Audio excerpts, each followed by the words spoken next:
पापा, आपने इन्हें इतने सारे रुपए क्यों दिए? यह मजदूर है, इसने हमारा काम किया है, इसके बदले हमने इसे मजदूरी दी है। क्या कोई भी काम करता है तो हम उसे पैसे देते हैं? किसी से सामान खरीदने पर भी तो पैसे देने पड़ते हैं। जैसे हम दुकान पर जाकर दुकानदार से सामान खरीदें और पैसे न दें तो यह उचित नहीं होता, बल्कि अनुचित होता है। राधिका के पापा ने राधिका की जिज्ञासा शांत करने के साथ उपसर्ग प्रत्ययों का भी कितना अच्छा प्रयोग किया है। आप लोग सोच रहे होंगे कि ये उपसर्ग क्या है। राधिका के पापा ने जो शब्द बोले, पहले उन्हें समझते हैं। मजदूर, मजदूरी, दुकान, दुकानदार, उचित, अनुचित। अब देखिए, मजदूर शब्द के अंत में ई जोड़ने पर मजदूरी बन गया और दुकान शब्द के पीछे दार शब्दांश जोड़ने पर दुकानदार शब्द बना। इसी प्रकार उचित शब्द से पहले अन जोड़ने पर अनुचित शब्द बना। किसी शब्द के पहले या बाद में जुड़कर नए शब्द बनाने वाले ये शब्दांश ही उपसर्ग और प्रत्यय है। आइए पहले जानते हैं कि उपसर्ग क्या होते हैं। ऐसे शब्दांश जो शब्द के प्रारंभ में जुड़कर उन शब्दों के अर्थ में विशेषता ला देते हैं, वे उपसर्ग कहलाते हैं। उपसर्ग के भेद। उपसर्ग मुख्यतः 3 प्रकार के होते हैं। तत्सम उपसर्ग, संस्कृत भाषा से आए उपसर्ग। तद्भव उपसर्ग, संस्कृत भाषा के प्रभाव से हिंदी में विकसित हुए उपसर्ग। आगत उपसर्ग, विदेशी भाषाओं से आए उपसर्ग। तत्सम उपसर्ग। अ अर्थ नहीं, जैसे अशुद्ध, अज्ञान, अधर्म। अति अर्थ अधिक, जैसे अतिरिक्त, अत्याचार, अत्यधिक। अधि अर्थ श्रेष्ठ अथवा उच्च, जैसे अधिकार, अधिपति, अधिनियम। अन अर्थ नहीं, जैसे अनुचित, अनुदार, अनादि। अनु अर्थ पीछे, जैसे अनुभव, अनुरूप, अनुकरण। अप अर्थ अनुचित अथवा बुरा, जैसे अपवाद, अपशब्द, अपक्रम। अभि अर्थ सामने अथवा अच्छा, जैसे अभिनय, अभिशाप, अभियोग।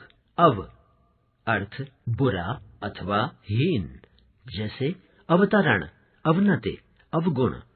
आ अर्थ तक अथवा भर अथवा सब, जैसे आलोचना, आमरण, आजन्म। उत अर्थ ऊंचा अथवा श्रेष्ठ, जैसे उत्कर्ष, उत्पात, उत्कर्ष। उप अर्थ छोटा अथवा नजदीक, जैसे उपदेश, उपवन, उपग्रह, उपसंहार। चिर अर्थ बहुत अथवा सदैव, जैसे चिरस्थायी, चिरंजीवी, चिरकाल। दुर अर्थ बुरा, जैसे दुर्गति, दुर्घटना, दुर्भाग्य, दुर्गुण।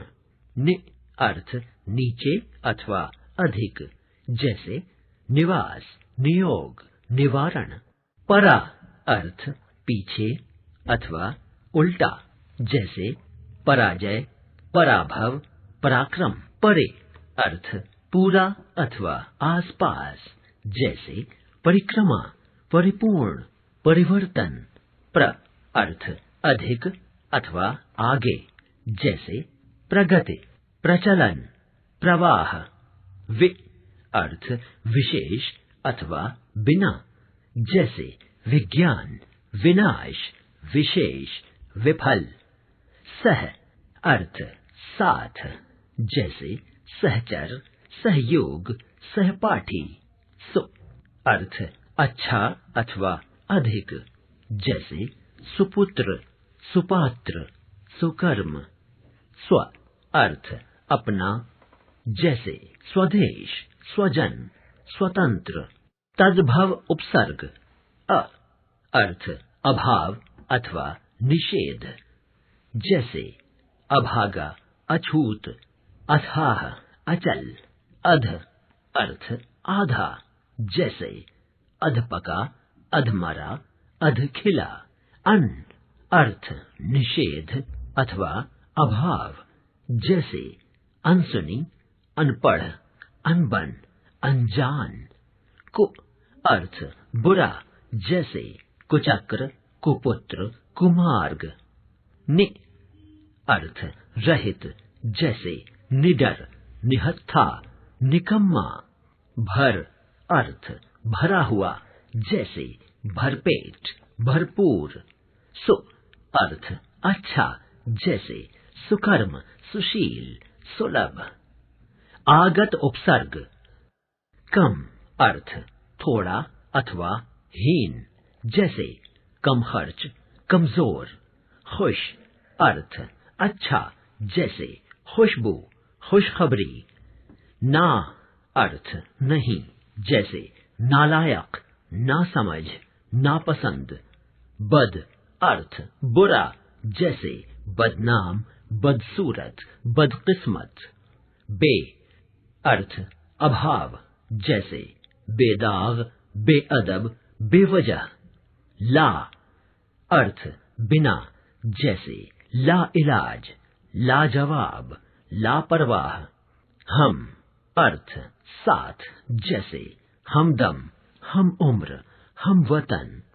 हर अर्थ प्रत्येक, जैसे हर माह, हर साल, हर दिन। प्रत्यय चित्र जमा कार अर्थात चित्रकार। तांगा जमा वाला अर्थात तांगे वाला। शब्दों के पीछे जुड़ने वाले कार तथा वाला शब्दांश स्वतंत्र अर्थ को वहन नहीं करते, लेकिन जैसे ही वे चित्र और तांगा शब्द से जुड़े तो एक विशिष्ट अर्थ प्रदान करने लगे।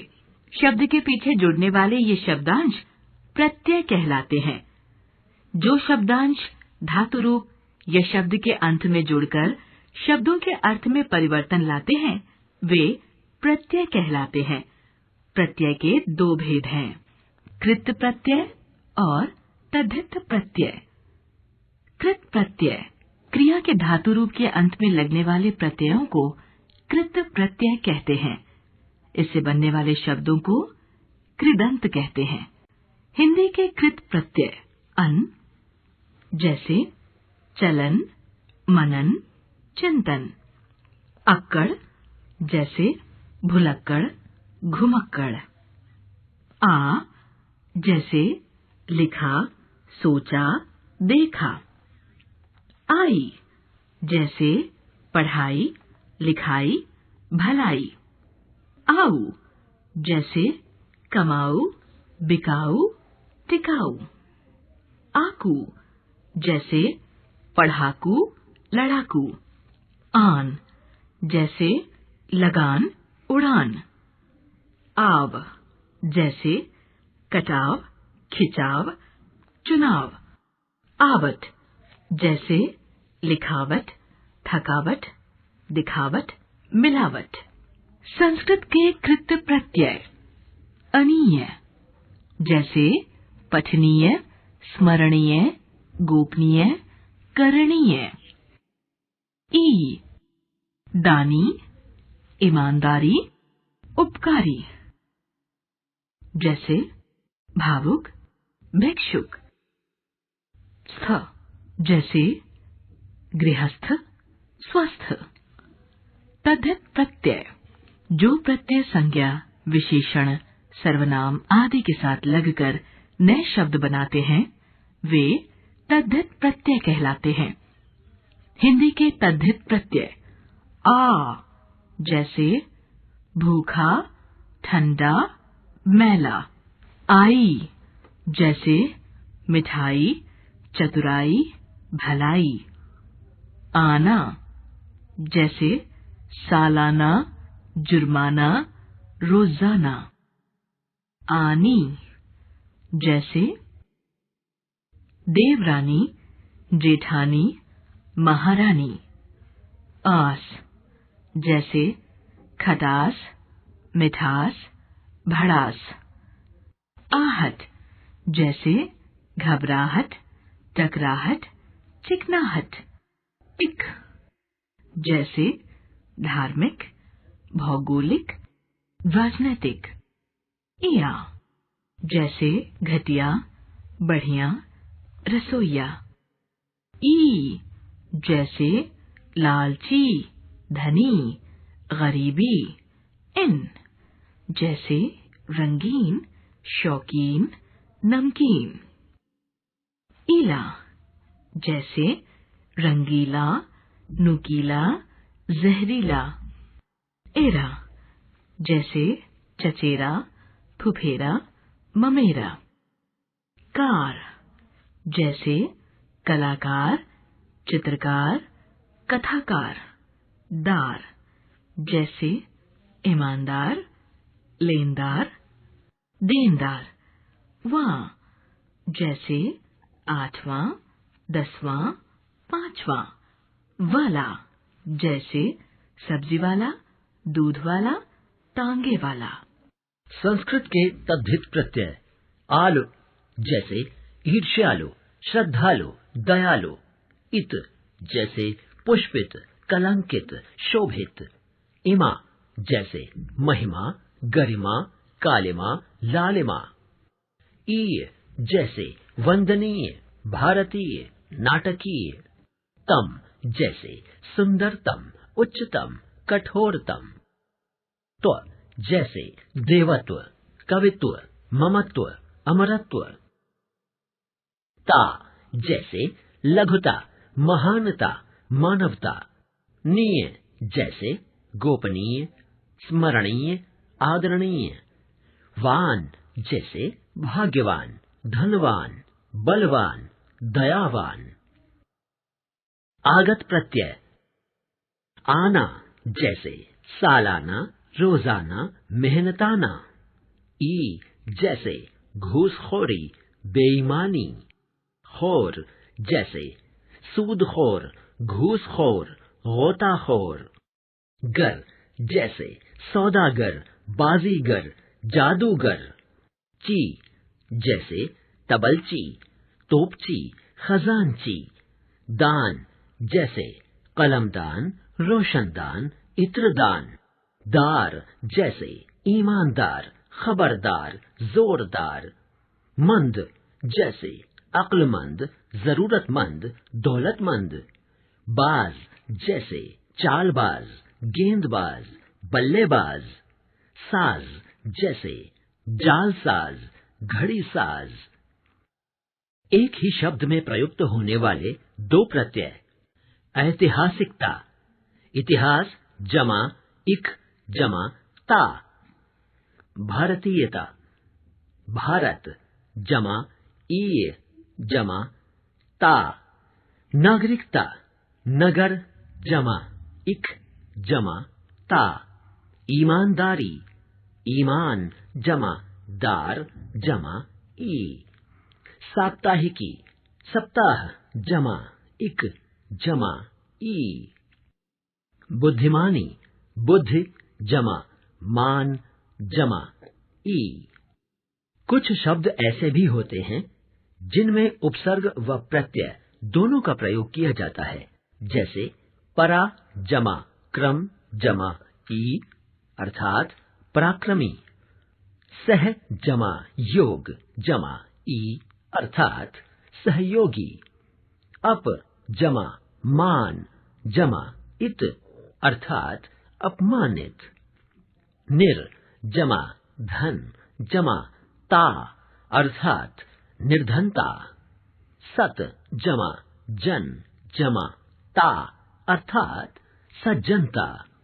अनु जमा भव जमा ई अर्थात अनुभवी। अब तक हमने सीखा मूल शब्द के भाषा परिवार से ही उपसर्ग जोड़े जाएं तो व्यावहारिक लगता है। उपसर्ग एवं प्रत्यय सामान्यतः स्वतंत्र रूप से प्रयोग नहीं होते। हिंदी में 4 प्रकार के उपसर्ग प्रचलित हैं: संस्कृत के, हिंदी के, उर्दू के एवं संस्कृत के अव्यय। प्रत्यय शब्द के अंत में जुड़ने वाले शब्दांश हैं। प्रत्यय 2 प्रकार के होते हैं: कृत प्रत्यय, तद्धित प्रत्यय। कृत प्रत्यय क्रिया अथवा धातु में जुड़कर शब्द बनाते हैं। तद्धित प्रत्यय संज्ञा, सर्वनाम तथा विशेषण के साथ जुड़ते हैं।